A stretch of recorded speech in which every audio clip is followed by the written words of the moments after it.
Hello friends, RRB group D এর থেকে official update দেওয়া হয়েছে। সকল ছাত্রছাত্রীদের জন্য বিশেষ সুযোগ দেওয়া হয়েছে। আরও একবার বিশাল খুশির খবর, যারা যারা আরআরবি গ্রুপ ডি এর প্রার্থী আছো এবছরের, তোমরা দেখতে পাচ্ছ যে government of India, ministry of railways, railway recruitment board, এখানে ফেক বা ডুপ্লিকেটের কিছু নেই। তোমাদেরকে নিচে গিয়ে দেখিয়ে দিচ্ছি যে সিএর নম্বরটা কত আছে, তাহলে তোমরা বুঝতে পারবে যে সিএর নম্বর 9/2025 recruitment for various post in level 1 of 7th CPC pay matrix.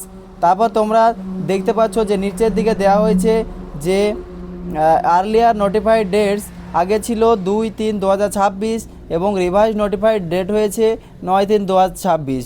মানে এক কথায় বলতে গেলে বলা হয়েছে যে 2 মার্চ 2026 অবধি যে ডেট ছিল আরআরবি গ্রুপ ডি এর ফর্ম ফিল আপের, সেটা রিভাইজ করে 9/3/2026 করা হয়েছে।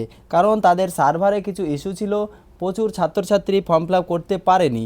তো যারা যারা ফর্ম ফিল আপ করতে পারোনি তারা অবশ্যই ফর্ম ফিল আপ করে নিও। ডেট বাড়িয়েছে, ফর্ম ফিল আপও এবার কম হয়েছে আশা করা যায়। তো যারা যারা ফর্ম ফিল আপ করতে পারোনি তারা অবশ্যই ফর্ম ফিল আপ করে নিও। এবং এই ভিডিওটি ভালো লাগলে অবশ্যই শেয়ার করো তোমার বন্ধুদের মাঝে, যারা যারা এই ফর্ম ফিল আপ করতে পারেনি ইস্যুর কারণে, তাদের কাছে পাঠাও। এবং ভিডিওটি ভালো লাগলে অবশ্যই লাইক, শেয়ার, সাবস্ক্রাইব করো।